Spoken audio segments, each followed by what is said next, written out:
Darren, welcome to Camera Conversations. Ready to go? An absolute pleasure. Thank you. And I was going to say thank you for having me here in the County Hall in Durham. Yes, our Soviet Union building. That's what it is. And are you settling in here well? I am, yeah, indeed. I feel a bit like many of the opposition parties would quite like it if I was in Soviet Russia, so they could possibly, put me away for wrong speak and all these other things. But apart from that, I've been able to represent the place I grew up in, the people I grew up with, is an honour and a privilege. So yeah, I'm enjoying every single day, even with its ups and downs. I feel like I'm on a sort of roller coaster. But apart from that, yeah, all going really well. Amazing. Well, I want to start with a quote. It's often attributed to Churchill, but there's no evidence really of it actually being his. But the quote itself is interesting. If you're under 30 and not a liberal, you don't have a heart. But if you're over 30 and you're not conservative, you don't have a brain. What's that journey been like for you?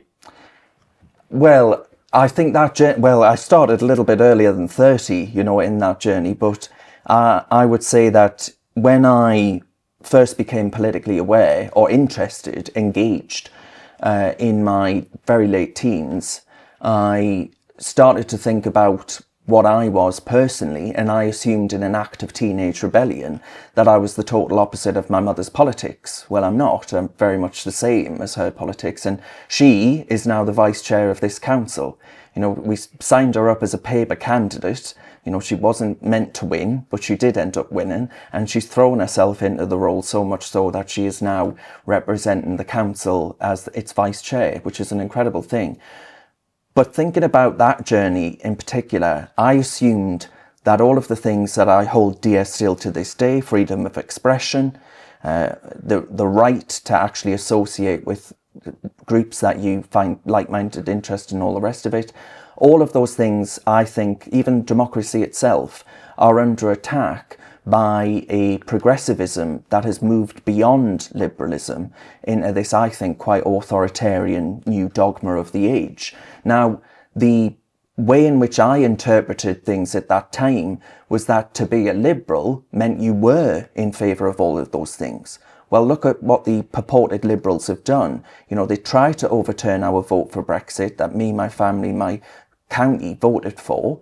They tried to actually ensure that people would be banged up for wrongthink, for saying the wrong things about mass migration, uncontrolled and all the rest of it. And I think actually the move away from classical liberal values mean that in order to actually stand up for those things, you have to seek to conserve what was the old British tradition. So now I would argue I'm a conservative, but I'm conserving the old inheritance that my ancestors believed in, fought, and in some cases even died for. We've got a big branding problem with quote-unquote liberalism, yes, because it infers all those traits and those values that you speak about, but the actual output of it in reality is so far away from that. It is, indeed, it really is. And I actually find that you go to university campuses and you speak to people and all of those things that actually the late and great Charlie Kirk did so very well. You speak to people about these issues and they say, well, I agree with you on free speech and all these other things. And you start to have that chip away at the mindset that we're all a bunch of really quite hardline, horrible, awful, bigoted fascists or whatever else they want to call us these days. So you can, I think it is possible to win that battle of ideas. You've got to put people in the position where they believe that it could happen to them. One day you laugh, you say, oh, well, it's happening to this guy on the internet that I don't like. Next, it'll be you. And that's what I think we've got to make people understand and be cognizant of. What's that experience been like for you dealing with the so-called tolerant left? In this council? Or do you mean generally? Before that, Darren, because there's the numerous stories I know. Yeah, indeed. Look, it's not been an easy experience. Off the top of one's head, I think of when immediately after Brexit, when I was investigated not once, not twice, but 3 times by the Electoral Commission, and ultimately found guilty by them, but I won in an appeal in a court of law 3 times. And the press would be outside of my mother's home. She'd never experienced anything like that before, deeply concerned about her child and the repercussions of that. Now, all of the ways in which I was attacked, vilified, threatened with bankruptcy, I have been threatened with arrest several times throughout my life. I am not saying anything that isn't completely mainstream in areas such as County Durham, but other parts of the country too.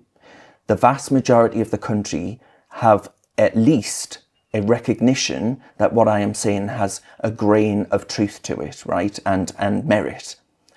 You wouldn't know that if you exclusively read the pages of the press, or indeed you turned on Sky News or the BBC on a morning. I'll never forget the pips of the Today programme. I used to listen to that. It's a wonder I'm not somewhere to the left of Jez Corbyn. But I used to listen to the Today programme and the pips went off. And I happened to be, I hope viewers won't mind me saying this, but I happened to be in bed with someone that I had not long known, shall we say. And the pips of the Today programme go off. And it says, Vote Leave has been fined, I believe the figure was £60,000 for Vote Leave, and referred to the Metropolitan Police. Also fined £20,000 and referred to the Metropolitan Police is Darren Grimes, who set up and ran a campaign called Be Leave. Now, that's when I realised my life had changed, right, completely. And this fella that I was with at the time says, did I just hear that right? I says, I think you probably did, and I think you probably better leave now. I've got something to deal with here. They hadn't notified me in advance that that would be happening or anything like that. I was dropped by a paper review that I used to do with the BBC. Sky News eventually followed. I used to do the paper review on Sky. That was dropped as well. There were a whole host of ways, and then the venom and vitriol obviously starts online. Now, this isn't a sob story, you know, I'm not bringing out the world's tiniest violin. I've actually managed to build a platform off the back of all of this, of which I will forever be grateful. But the repercussions and ramifications that you take on a personal level for, as I say, speaking mainstream truths is an act of what I imagine it used to be like to say you're not a witch back in the days in which actually we used to drop you into water and see if you would swim. It's an act of heresy, I think, to speak the things that we are saying right now. And that, again, comes back to what I said at the start there, that liberalism has moved so far beyond the core tenets that actually ensured that, you know, there's a lot of Scottish voices in this room right now. The Enlightenment, the values of the Enlightenment. We have moved so far beyond those values, and we are now into a new progressive totalitarianism, and it will not end well. And I think people are being radicalized throughout a whole host of ways to actually see what has happened throughout my political career is now happening to so many other people, ordinary people, you know, the Lucy Connollys of the world, that actually we now need a reckoning in this country. There needs to be a serious mass wake-up call. And I think we've had that. I think we're on the right track now. More leads, more meetings, more quotes, more proposals, and closing a higher percentage of those. That's exactly what it's time to unlock with my sales masterclass. I've distilled down over 15 years of sales experience across B2B and B2C into some actionable lessons which you can benefit from. Clients that I've worked with one-to-one over the last 6 to 18 months have had incredible results, and it's now time for me to share with you an easier way to work with me rather than on a one-to-one basis. To get involved, hit the link in the show notes or under this description wherever you're watching this to join today's waiting list, and there's even some free goodies in there for you while you wait for the course to go live. There's a phrase that one of my favourite guests I've had, Daniel Priestley, used right at the end of our episode, where he said the pendulum always swings back. And I think that's the case with peak woke has been, and we're on that way back. I think that summer of 2020 was probably the most bizarre period to live in, when you felt you were maybe going insane, but everyone around you was following this kind of woke mind virus at that point in time. And there's a phrase that we talk about a lot in the podcast, particularly in the last year when I've done a bit more stuff on current events and politics rather than the kind of typical self-development bro stuff. Common sense isn't common. And a lot of what you're talking about, where you would speak to a constituent in this area, you would speak to a constituent in Glasgow, you'd speak to a constituent in whatever part of the country, they're saying things that aren't being represented or talked about by the elite political class. And that is so troubling because the disconnect between the two makes people feel completely disenfranchised for what they voted for and what the outcomes they're getting off the back of that. It does. It absolutely does. And I think to highlight that, I stood for the Reform Party board and I was elected by party members, but not just party members in England. That was party members in Wales, but crucially for this context, in Scotland too. And the nationalists would like to have you believe that Scotland is this alien beast who is totally foreign to the English mind. Well, I don't believe it is at all, actually. The concerns of people in Scotland very much mirror the concerns of people here in England. I would argue that I've got more in common with a lad from Glasgow than I do a lad from the sunny upland. Yeah, exactly. Or indeed even, more central than that. The London boroughs who I would argue have moved so far away from... I take Tower Hamlets, for example. Yep. Tower Hamlets once fought against fascism, actual fascists, right? The Battle of Cable Street was held there against Oswald Mosley's British Union of Fascists. Now, that same group, that same area, I should say, it's not exactly the same people, very much not. They are now saying that the Pink Ladies who campaigned in Epping against the repercussions of mass migration and illegal migration in that famous Bell Hotel, who was eventually charged, by the way, so they were right in what they were protesting about. The protesters have been jailed for longer than the actual migrant who assaulted a child, sexually assaulted a child, and Tower Hamlets has labelled them fascists and said that they ought to be prescribed in some nature. They believe that some women who are campaigning for female safety and the rights of their children to not be sexually assaulted are fascists.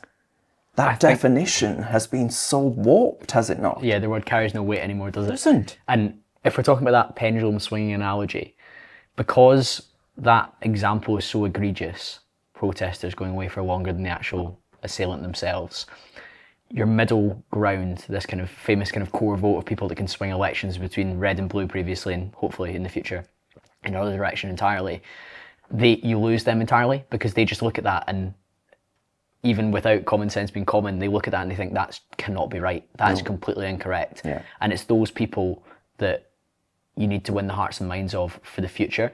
And when they look at how they're being represented at the political level, whether that's Scottish Parliament, whether that's Westminster, whether that's at council level, they're not seeing the synergy between how they feel and their daily reality in the UK at this moment in time in 2025 versus what the politicians are talking about and focusing on and dealing with. Exactly, and they should be absolutely terrified that Reform are doing so well in Scotland. That's without actual serious, the National Party being fully engaged yet. It will be by the time of the Holyrood elections of 2026. Now, that would suggest that Scotland has moved so far beyond. I remember being told that there was going to be forever a alliance of the left in Scotland, that you would get rid of the nuclear deterrent, that it would become this bastion of progressivism. Well, actually, they're just like us, and they quite like the idea of being free from the madness which currently shackles the entire of the United Kingdom of Great Britain and Northern Ireland. The way in which actually, if I consider, the few times where I've been threatened with arrest, you mentioned the BLM of 2020. I was threatened with arrest for doing an interview. You might be threatened with arrest for doing this one, you never know, with Dr. David Starkey at the time of the BLM madness. And more recently, through a vexatious complaint to this council because I'd stood against DEI, mass migration, all of the things that we've done as a local authority that we can do with the instruments available to us, apparently worthy of police complaint. Scotland, Councillor Claire Mackey-Brown, who was a Reform councillor, she defected in May of this year from the Tories, she was reported to the police for saying to STV that she was born and bred in Falkirk. Born and bred. It was the line born and bred that was seen as worthy of a 22-page submission. I've seen the clip. Her biggest mistake was to apologise mid-interview. And I think she recognises that, by the way. And what frustrates me is that people have been, even people of her principles and morals and her political stance, have been so conditioned by media and I would say elements of society to apologise for a remark like that has absolutely no ill intent behind it whatsoever. And hate speech is defined as like incitement to violence, something like that. It's not even in that realm. But we're coming up with these sort of, is it non-crime hate? Yeah, I've got a few of those, yeah. No, it is, you're right. And I mentioned actually the sort of totalitarian sweep. Scotland, I think, has been the perfect example of that, where you've got conversations being had around the dinner table with children, for example, that could be weaponised and criminalised. That was Humza Yousaf's legislation. It was indeed, yeah. And I think, one of the best examples of why DEI policies don't work. The man is a total Burke. But ultimately, the way in which actually they try and censor you by threatening you with the police, with action like that. The reason I left the Conservative Party is because I always felt like I was a pariah. I always felt that my views weren't accepted by the mainstream of the political party. Now, I have found a political home and I'm delighted to have done so. But you're right in saying that actually I was wrong to think that actually the rest of the nation do agree with what I'm saying. It's just they needed the Overton window to move to actually allow us to have this unfrozen moment in which we can actually start to fight back. And that fight back, if we don't get this right, and that's why I work so hard in this council every single day, if we don't get this right and prove that reform can actually be ready for government by 2029, I don't think we'll have a Britain by 2030. I don't even know if we'll have one by 29. Not at the rate we're going. Exactly. So the times, I think, are really dark at the moment. But I say all of this and I'm really careful not to try and provoke people into a sense of hopelessness. Because the last thing we need is for people to be hopeless and say, well, I'm not going to bother doing anything because it's just all lost. If we think like that, it definitely will be. We'll have a fighting chance. So let's take this moment, seize the day, and actually try and make something of it to save our country, because Britain is a project that's damn well worth saving. Absolutely, and I think it's that patriotism that people have been missing for such a long time, and I definitely want to talk to you about flags in just a second. Ooh. But we're talking about that difference between Scotland, England, and the rest of the UK. I always objected when the likes of the SNP would say, oh, Scotland wasn't for Brexit. Over 1 million people in Scotland voted for Brexit. More than they voted for the SNP. Yeah, which in a population of 5 million people, of which not everyone's eligible to vote because they're under 18, that's a large percentage of people that were fully committed to leaving the EU, and maybe not in the guise that we quite got it. But I always objected and I said, well, I was in favour of Brexit, and you as a national party, despite being our representatives in the House of Parliament, Scottish House of Parliament, you don't represent me by saying that you wanted to rejoin the EU. In fact, you fly in the face of what I voted for in a democratic referendum with a majority that everyone was fully eyes open to what might unfold off the back of it. Yeah, no, you're right. And I think, because I was actually up in 2014, and I remember for the referendum, yeah.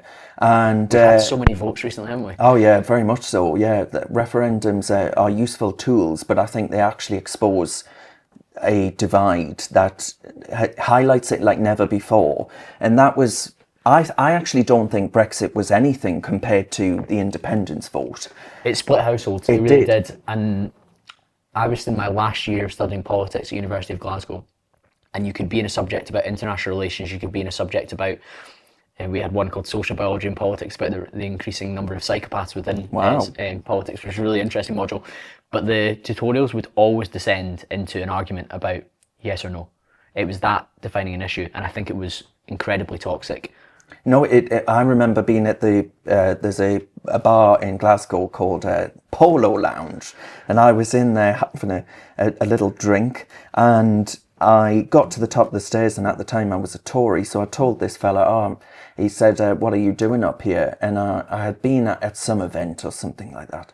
And anyway, he got wind that I'm a Conservative, and he actually threatened to throw me down the stairs at that heightened time where they assume because you're from the northeast of England that you must naturally be left-wing, right? There's this sort of idea, and back then, the Labour Party did very well, the Red Wall, that you're this homogenous blob that votes the same way. I think actually that's what Scotland's being viewed as. It's lost its autonomy because people have looked at it and assumed it's just one homogenous mass.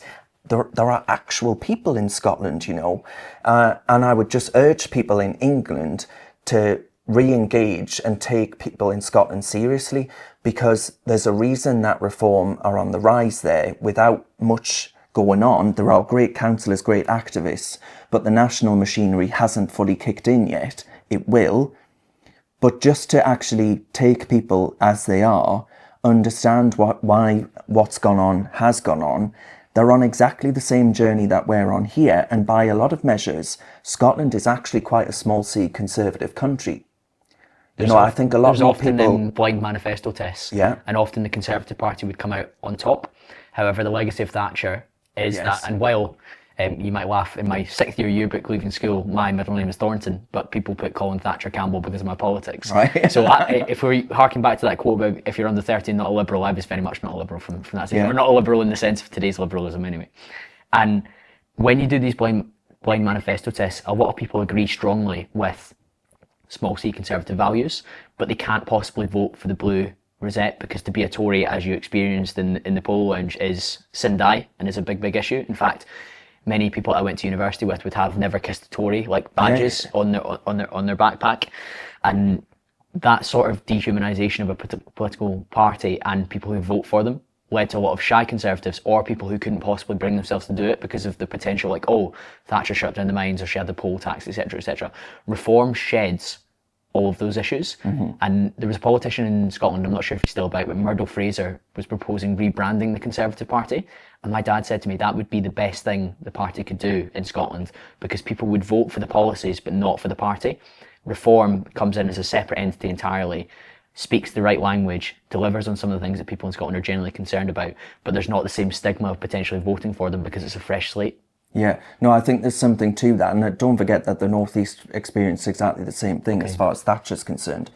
So again, I go back to that point of we are one people. I would, again, argue that I have a lot more in common with people in Scotland than elsewhere.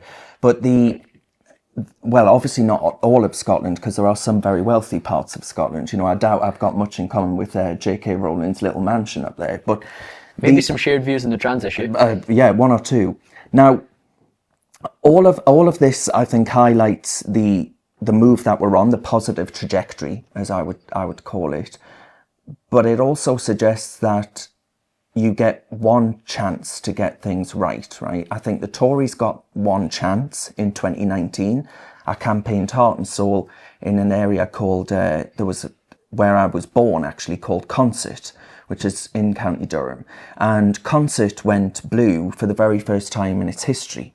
Now, I genuinely started to well up when that happened because I thought, my God, I never ever expected that the Labour Party would ever see its day end in the northeast of England. Now, the Tories totally betrayed that. Net zero, when actually we want more industries where men can be proud of the things they do with their hands. Where actually the mass migration that's come in, 4 million people over that term Boris Johnson was in office.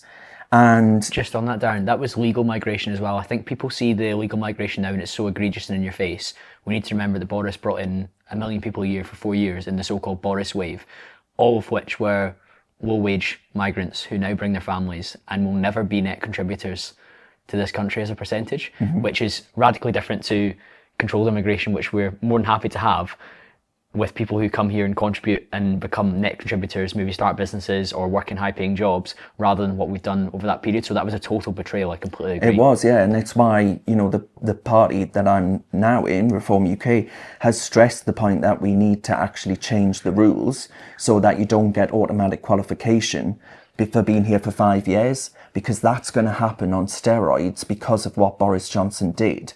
Now, as you say, a lot of these people will be on welfare. They will be completely beholden to the British state. Who funds the British state? Well, it's the British people who are out there working their arses off, if I can use that word on your esteemed podcast. And they're working their asses off for foreigners. Now, I'm sorry, but I didn't get into politics to see that happen. I know there are far too many people that open their energy bills, for example, and feel a deep sense of exasperation. We're talking about council tax and what we might have to do next year. No decisions being made, but there are difficult times ahead. The country has just found that it has a 4-year unemployment rate that hasn't been this high since COVID. Now, we were actually locked down. The country was not functioning. You know, I think that's a sign that right now the country is not functioning, and Labour have done that to us, right? Like, they are treating the British economy like it is literally in a lockdown. It is absurd, it is insane, and the British people, I think, are at their wits' end, and I really worry, on a more serious point, that if we don't get this right, we spoke a little bit about the radicalisation of the British people, the radicalisation of you and I, the radicalisation of others in this room, the radicalisation of people in this building who never ever thought they would get involved in politics, like my mother, who find themselves in this chamber wanting reform to win a general election at the next election, so try to do a good job at a local level. If we don't get this right, I think actually people will decide that the ballot box is fundamentally broken. I feared this would happen if we betrayed the Brexit vote. I feared this would happen after Boris Johnson betrayed his 2019 vote. I fear this will happen now if we don't get this right. We have this last chance and people will simply wholesale switch off from the system and think to hell with it all. And we end up in a state of a new sort of civil war. You know, I genuinely feel that people are at the end of their tether and they are being pushed and pushed and pushed and have been over decades. Told one thing by a politician. Every politician who's been elected as Prime Minister since I was born in 1993 has promised to lower migration. They've done the opposite. Every single year.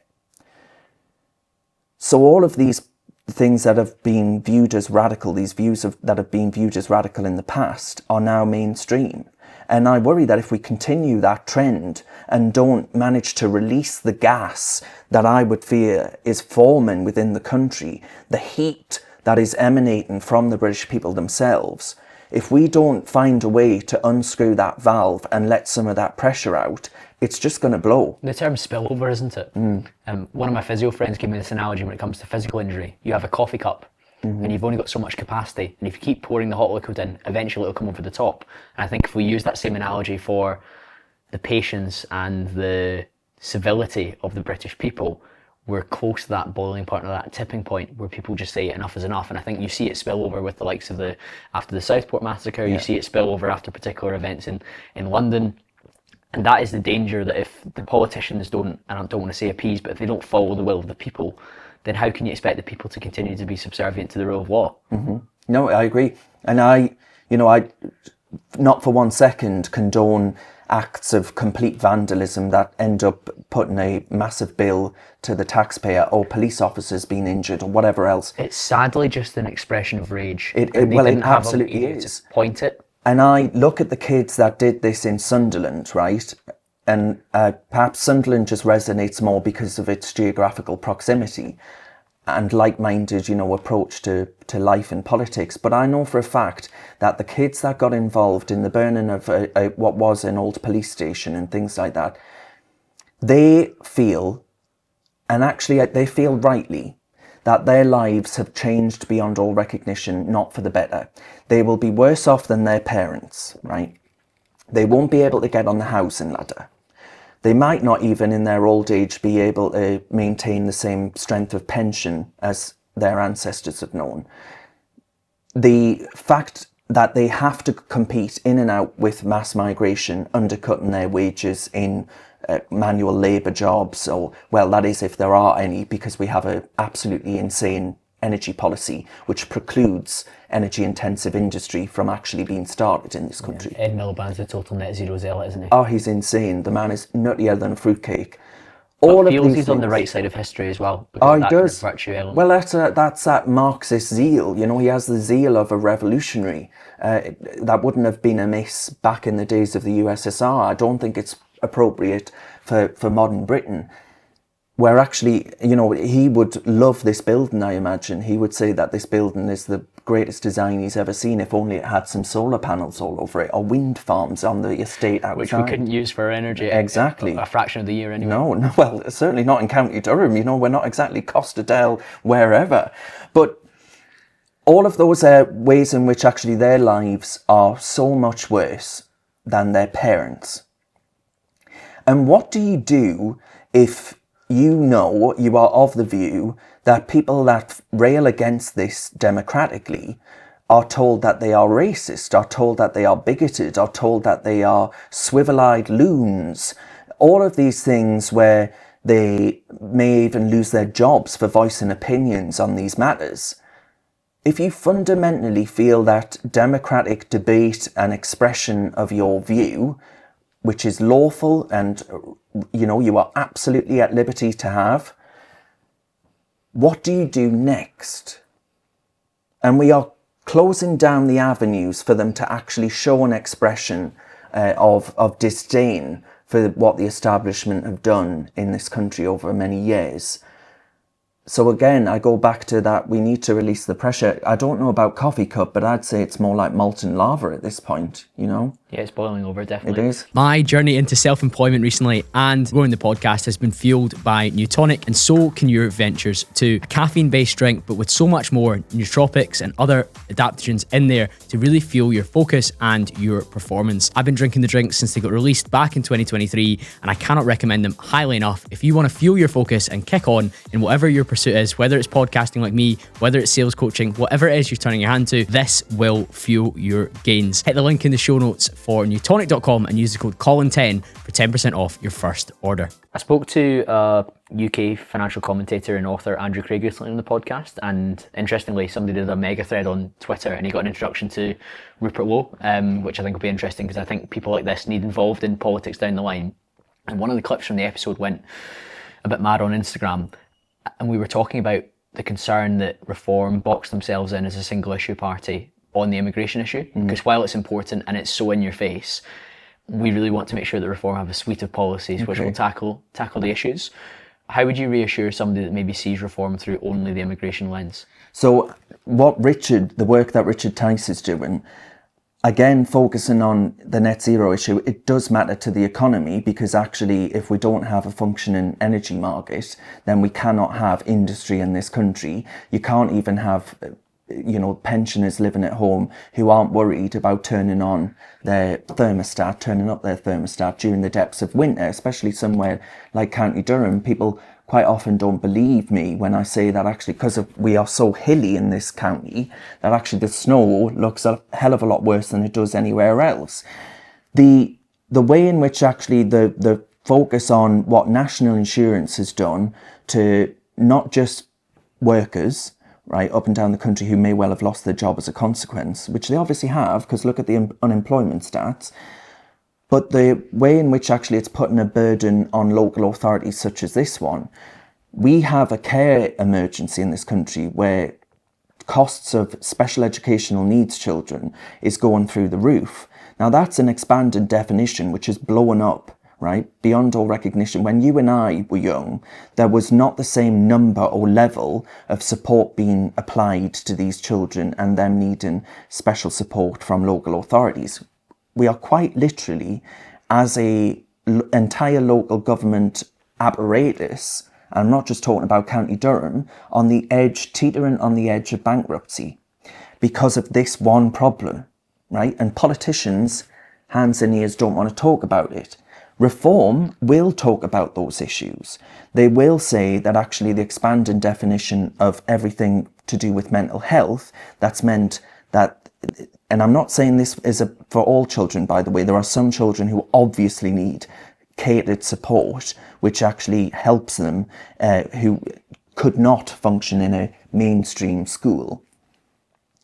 But the way that actually every mental health condition you can think of now gets you open access to benefits, Well, there's a part of me that, and I actually have OCD, right?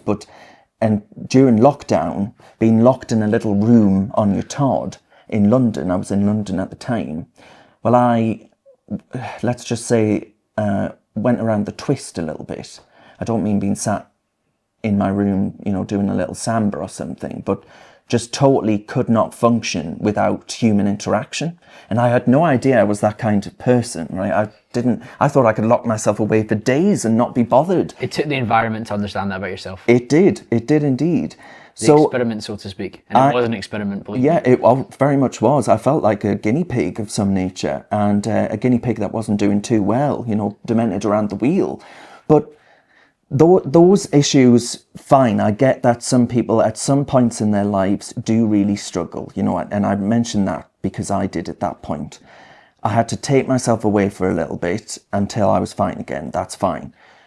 But there are people that have been on benefits for decades. There are people that will be on benefits for decades if we continue at the current trajectory. And that bill is expanding at such a rate that the cost to the exchequer is far outweighing, far ballooning what we spend on defence at a time when we are so deeply insecure as a world. The amount we spend on, you mentioned the economy there, on actually creating the next generation of wealth creators, allowing them to have the freedom and flexibility to be able to put their money in risky adventure and venture capitalism. And I don't say that as a dirty word, by the way. Capitalism is the reason that people like me from single parent backgrounds in the northeast of England aren't crawling around in our own shit or dying in childbirth, just to be clear. But all of those ways in which those issues, I think, are being spoken about and addressed by the party, that's a sign, and the likes of bringing Zia Youssef into it, bringing big ticket donors who used to back the Tories, those issues are being spoken about. They are being taken seriously. We need to have a winning coalition that marries working class workers in County Durham, in Glasgow and elsewhere, Aberdeen, whatever, with actually the wealth creators who want to set up in Cambridge, Oxford, London, wherever it might be, Brighton, God help them. All of those ways that we help people like that. So the party is, I think, moving in that direction. If you can have a party that marries people like someone like Zia Youssef, who made 200 million quid selling a platform to, I believe it was either American Express or Visa, one of the two, MasterCard, one of those vendors. And someone like Darren Grimes, who comes from a council estate in County Durham, well, fine, you're doing something right. I completely agree, and I think it should be a broad church, because so many of us from all these different backgrounds share the same concerns. Church. We're not the Tories. Yeah. There's some Lib Dems in there, don't forget. Yeah, Conservatives and all Conservative. I think that's why so many of us have moved away from it, because you don't feel represented by what they talk about. Definitely and not. The net zero issue is one that really grinds my gears as well, because you're talking about energy pricing there, energy prices for businesses to run, but then energy prices on a personal level, and there's that 25% levy for green energy on every single person's bill. I think we could all do with a 25% discount on what we're paying on our energy, and remove that choice of heat or eat from some of these pensioners that are struggling, who, again, if we're to be patriotic or to be thinking about the family unit, these are the people that built the life that we now enjoy as well, and should they not be looked after in their retirement and supported, whereas you're seeing the kind of torment that they go through in their old age now. You are seeing that. And I don't know why the Labour Party seems to have a unique obsession with bashing the old. It seems to be, well, actually, I do know. And it's because they vote the wrong way. Well, that's my quote at the start, isn't it? Yeah, it is. And actually, I think the Labour Party really is that calculated. And the so-called progressive left really are intolerant of absolutely everybody, unless you're the wrong kind of gay, you're the wrong kind of old person, you're the wrong kind of woman, you're the wrong kind of all sorts of identities that they're totally obsessed with. How have you found that as a gay man who has conservative values, when perhaps a box they would put you in would be as one of them, or part of, I think a phrase one of my previous guests used off mic was, "Oh, you're meant to be part of the community," and he said, "What community is that? Do we have meetups? Do we have gatherings? Do we have a chair that sends out meeting minutes? Because I don't feel a part of any quote-unquote community." And they said, well, it's the LGBTQTI, I think, because we've got an I in there now as well, community. And he said, well, just because of my sexuality doesn't mean I'm part of any group or community. And I'm sure you've had a similar experience. Oh, very much so, yeah. I in that regard, have been on quite the journey as well. I should preface what I respond to that by saying I am somebody who has known the kind of abuse regarding sexuality that perhaps you would hold in your mind's eye as being rendered to an era of a different age, shall we say, right? My stepfather was deeply homophobic. The kids at school used to call me a puff and a faggot from the age of, primary school, basically. And before I even knew what the hell it meant, right? So I've always been aware of the need for people to be accepted for being boring, right? I want to be as boring as every heterosexual couple out there. But perhaps being on that journey is exactly what has filled in me a desire to resist being pigeonholed within, again, we mentioned earlier about the homogenous mass that Scotland is seen as. Well, the LGBTI alphabet soup is also viewed as this homogenous mass. I do not have anything in common with Owen Jones, right? A privileged prat who actually doesn't view what's happened in Israel as a civilizational fight of the kind that we are fighting here in this country. I do view it that way. I was in Israel, I've been 3 times. I would happily go back for a 4th. The way in which actually they try and say, the new thing they say at the minute is queer. If you called me queer right now, I'll be perfectly blunt with you. I would tell you to fuck off and walk out of the room. Well, I always thought queer is a slur. It is a slur. Of course it's a slur. You're queer, but they say, oh, well, it's actually co-opting the language that was used against you as a tool of oppression and claiming it for your own. And I don't see it that way at all. I see it as othering, because you can apparently identify as queer if you decide you're something like pansexual. What's that when it's at home? Don't worry, it's not a penchant for pans. But it is indeed apparently, you say that you fall in love not based on what someone's got underneath their legs, in between the legs, I should say, but actually a desire to fall for someone because of who they are as a person intrinsically. Well, that's not the way things work, and I think we all ultimately know that. The movement has gone, and Douglas Murray puts this really well in calling it's a bit like St. George in retirement, where St. George has slain the dragon, and now all he has, meandering through the Swiss rolling vistas of England, all he can find now are sheep. And, the beautiful St. George, all he can do now is go around killing sheep that he finds on his way. And that's a bit like what the equality movement has morphed into. You got same-sex marriage. You achieved everything that you wanted to achieve. I can be equally as boring as my straight heterosexual counterparts. Brilliant. And I was on the fence actually about that being termed marriage, by the way. I don't care what you call it, as long as I have the same rights as somebody else. That's what I wanted, that equality in law. We got that, but they're still not happy. And that's why the trans movement morphed, so they could make even more money out of the charitable sector in pursuit of that. And that has profound repercussions for gay men and women, because I think a lot of the people who are being swept up by the gender craze are just struggling young gay people who are not comfortable with their bodies during the period of puberty and who are experiencing a really quite typical period of adolescence. But they are told that they ought to be automatically affirmed in what I deem to be one of the most homophobic challenges to the system that we've seen since the days when, the likes of Oscar Wilde and Alan Turing would be effectively killed for who it is that they actually are attracted to. So yeah, I've been on one hell of a journey in that movement, but my views haven't changed. I still believe in gay people being able to be as boring as everybody else. I do not believe in gay people or trans people or whatever it might be being able to be exclusionary of everybody else. Exclusionary in the sense of your rights trump everybody else's. I don't believe that. I've never believed that, and I never will. And for saying that, I took down, the first thing I did when I came in... I've seen that. You withdrew funding from the Durham Pride. Durham Pride, yeah, I did do that, but I took, for the first act I did, it was Pride Month. Anyway, I took down the flags from outside of this building. There were pride flags flying. And a member of the Liberal Democrat opposition said, and I shit you not, this is true, Darren Grimes is homophobic. And I thought, well, that's it. There we have it, right? There we have it. I'm not even gay anymore, you know? I took down a flag.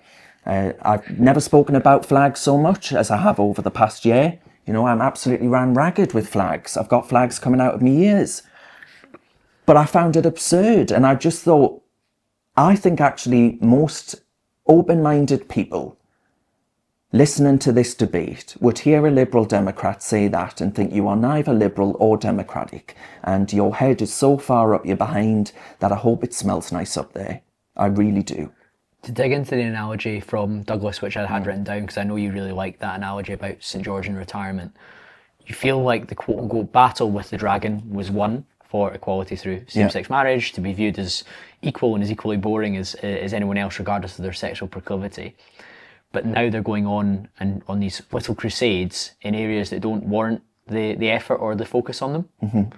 Yeah, well, absolutely right. I mean, perhaps the sheep has morphed into something quite horrendous, because I would argue that the trans movement sort of is a vector for implications on absolutely every walk of life, really, not just gay men and women, but women in general,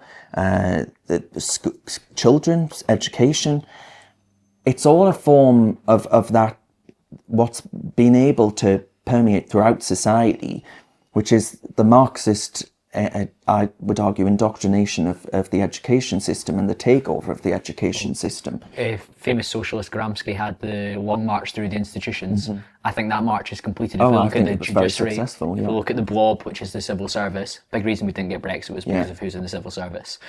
If we hark back to your time at school, I've heard you say before that when you were being bullied for being gay, if somebody had given you perhaps an opt-out to say, oh, perhaps you're a girl in a boy's body, that would have been something you would have had to consider seriously because of the nature of your environment and the pressure on you from those different forces. Because in that moment, the only thing you want is to not be the way you are, right? The only thing you want is to be able to say, well, I'm not that.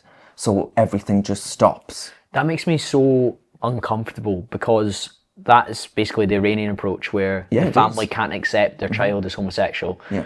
So their child must be born in the wrong body. So we'll use this gender affirming care to make a change to this person's life forever in a way that they can never change back from, because you were uncomfortable with the fact that somebody was homosexual.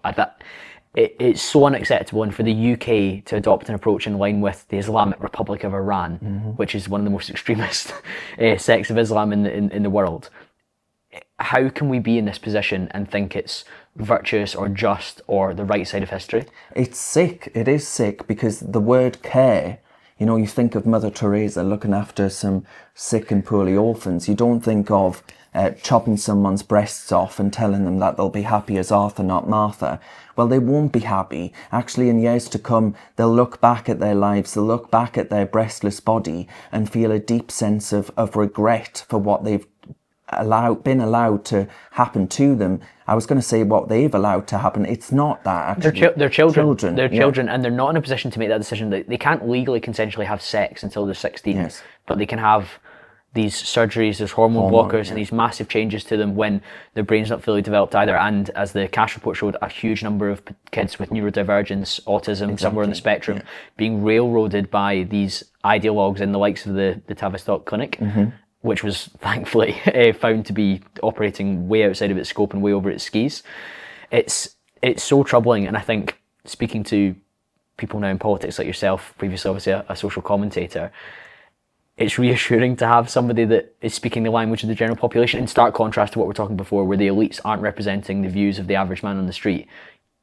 I feel like you are joining that disconnect. It doesn't make you very popular on the dating apps, I'll tell you that. You know, I'm actually contradicting myself ever so slightly, because I just said that we're not one homogenous mass. I think there isn't that, but I do think there is, within gay men in particular, a desire to, because you feel excluded because of your sexuality, perhaps mainly as an adolescent, you have a desire to fit into your group and tribe culturally.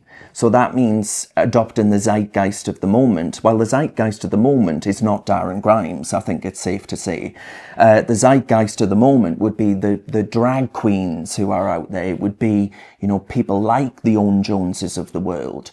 So sometimes it can feel like you are shouting into a void and not being heard back.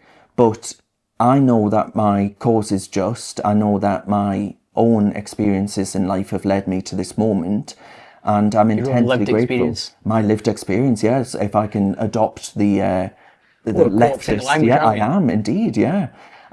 Before long, you know, we'll be saying all kinds of these phrases and being able to turn them back to them. But I wouldn't change a thing, really. I wouldn't change a thing. And if I, you know, have to be one of those lonely old blokes on a rocking chair in the years to come who can look back and say, well, we saved our country, I'll be all the more grateful for it, and happy to have done so. I really will. If you're new to the podcast, make sure you've hit the subscribe or the follow button on whatever platform you're listening on, so I can keep getting fantastic guests just like this one. You mentioned you got flags coming out of your ears in recent months. What's going on with the flagging across the UK? Oh, I see this.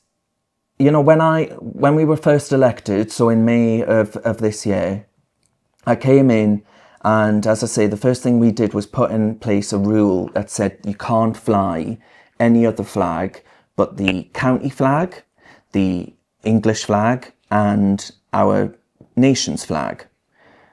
Fine, right? Perhaps on certain days you can fly the army flag. You can, if the monarch was to ever visit, I don't think Charlie Boy will be coming down here anytime soon, but were he to, we'd be more than happy to fly, of course, the Royal Standard. Fine. But not the flags of progressivism, not the flags that are evolving, ever-growing, more baubles attached to it than a Katie Price Christmas tree. You know, we are not going to go down that path. So we did that, and then the movement really took place with the Raise the Colour campaign. And I have been completely thrown by the way in which residents in my own ward have put flags up and they've been taken down immediately. Not by the council. We have a policy of respecting the flags that have been put up there. Some councils haven't, though. They've objected that, haven't That's true. Yeah, it's true. Primarily Labour ones. And they use this sort of excuse that actually it's not safe to put them up there. Or it was the weather. You know, the weather is such a powerful beast that it can snap cable ties. Who knew?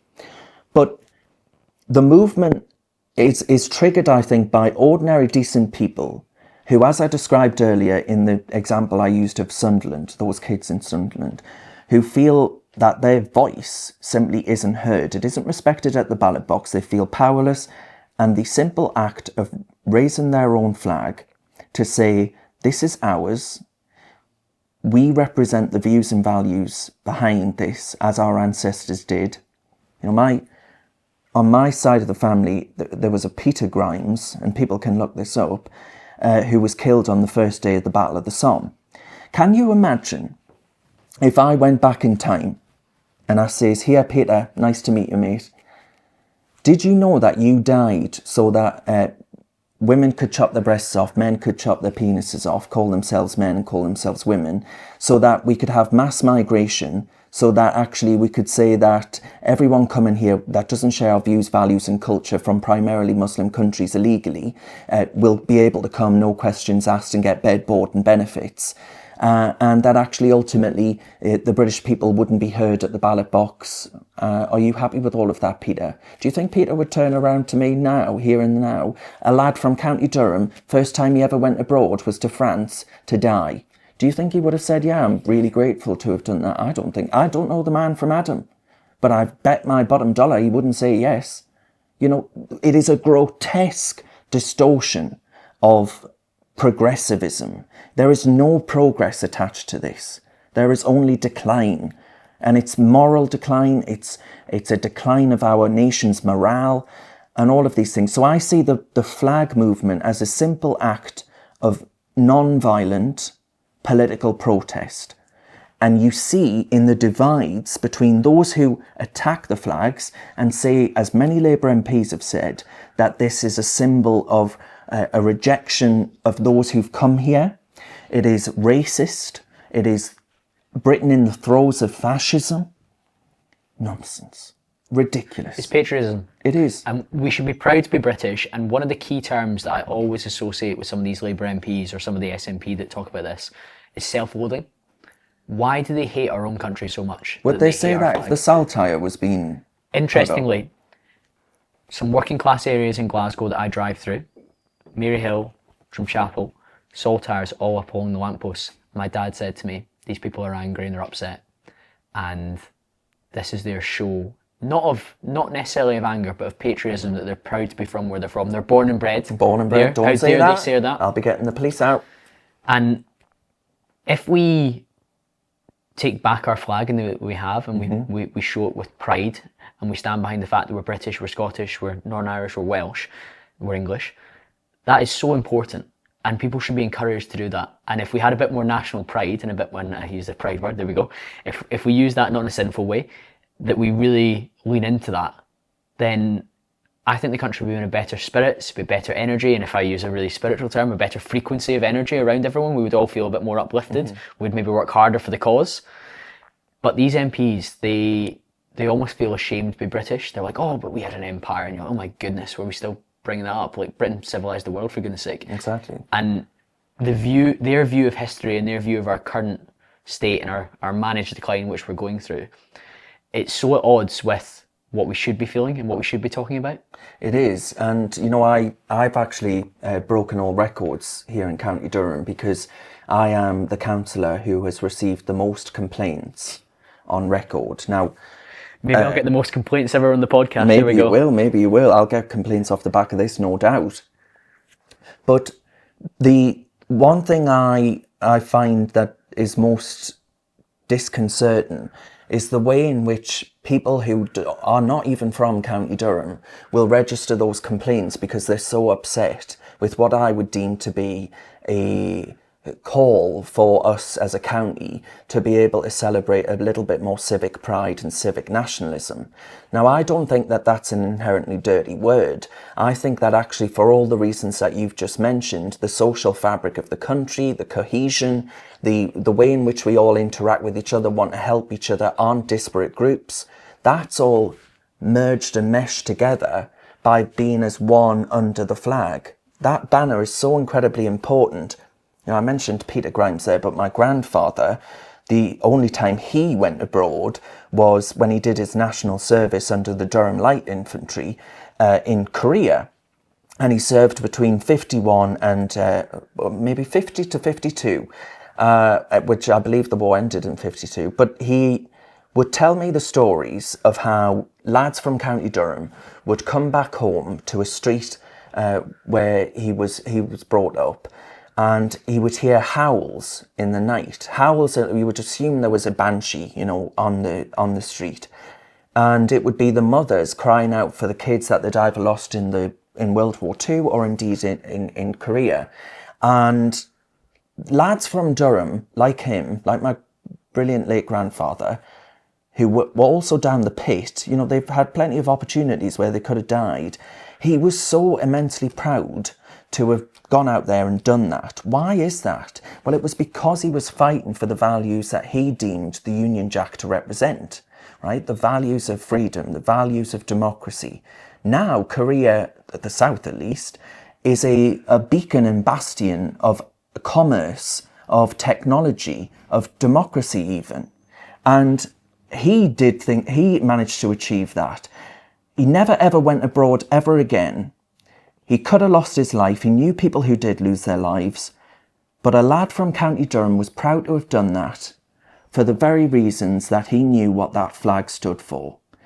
We've got to remember that. And if that takes people raising flags onto lampposts to remind people that actually this country has achieved and will achieve great things again, then I couldn't give a flying what some liberal bloody Democrat or Labour politician thinks about me or anybody else. My friends and I call them hand wringers. They're just continual apologists, and we must not apologise for being British. Like, why have we got to the stage where you're ashamed to be from one of the most important forces in world history? Yeah. And we should be proud of that. We should maybe not beat our chest, but we should be really, really chest up, eyes to somebody else's eyes, eye contact, and proud of the fact that we're from this country. And I think that's been lost. And I really hope that you and your party encourage people to lean into that patriotism and that pride to be from the UK and to be something that is of magnitude, not something we should shy away from. No, definitely not. I mean, the Liberal Democrats have gone, it shows you the reform effect. The Liberal Democrats have gone from wearing EU berets at their party conferences, saying bollocks to Brexit, which is effectively, by the way, bollocks to democracy, saying to 17.4 million people, you are thick, uneducated oiks, and you need to be told by your Liberal Democrat betters how to vote. Now, and do it again, which of course they've called for many times within the European project. But now they wave Union Jacks at their conference. They try and cosplay us here in the Reform Party. They don't believe in that. They don't think. It's an act. It's optics. Of course it is. Of course it is. They believe in an internationalism that would completely remove what it means to be a sovereign independent nation. And this sovereign independent nation has given other nations a great deal, as you rightly mention. And I don't think the Liberal Democrats believe that. I don't think many of the opposition parties do believe that. And that's why they're so angry and get so viscerally upset when they see the flying of the flag on lampposts and all the rest of it, because it's a rejection of their worldview. And I do believe that. But when the national flag becomes a symbol of an opposition to the established politics in Britain, you know you've lost the argument. Yeah, and we've got to rally around that. In terms of you, Darren, in Reform, what's next? Well, we've got to get ready, obviously, for next year.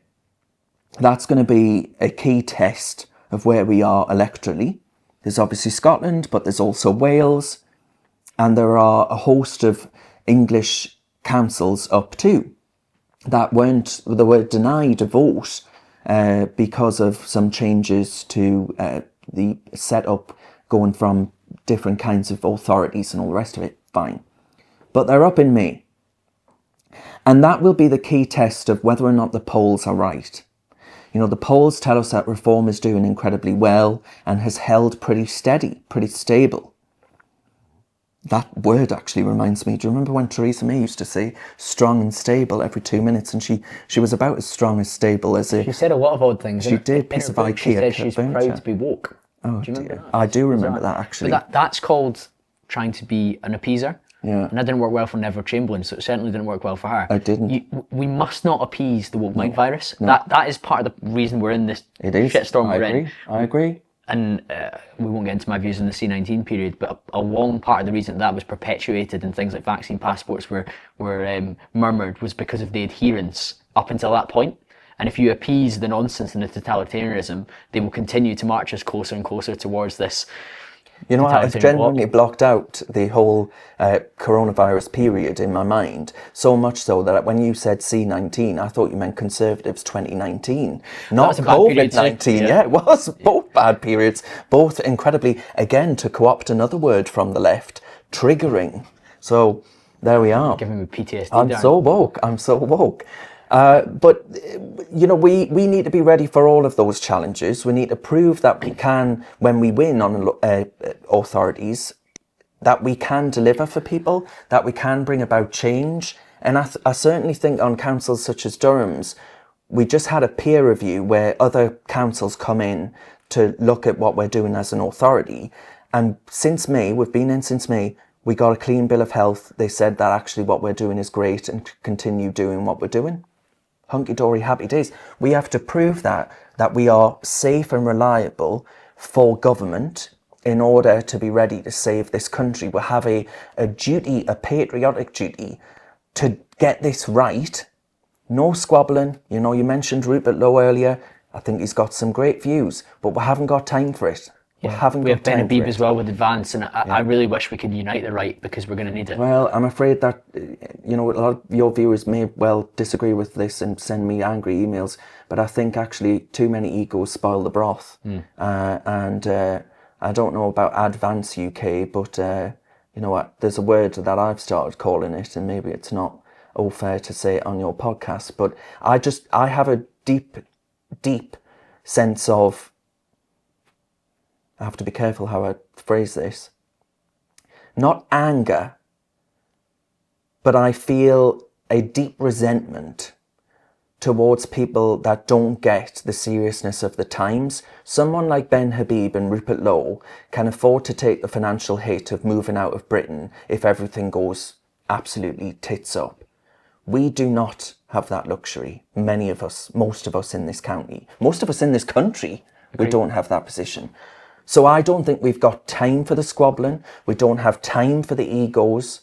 We need to actually make sure that we have a united proposition that we can pose to the electorate and say, if you vote for this prospectus, we will bring about the change that we so desperately need. So I hope that makes sense. There'll be a lot of people that disagree with me and say that I'm part of the problem. But I would argue that actually we're the only solution that's actually viable and on the menu. There needs to be clarity on the solution, and there needs to be one horse to back. We cannot split the vote. We can't have ambiguity. We can't have question marks. We need people to go to the ballot box and believe in the ballot box and have one option that they feel can deliver that. And if reform can be that, fantastic. I really hope that there's not more splintering or more issues. No, I don't think there will be. I honestly, I think actually we had 65 members elected in this council. On paper, 65 people that primarily don't know each other. We could have been fighting like rats in a sack.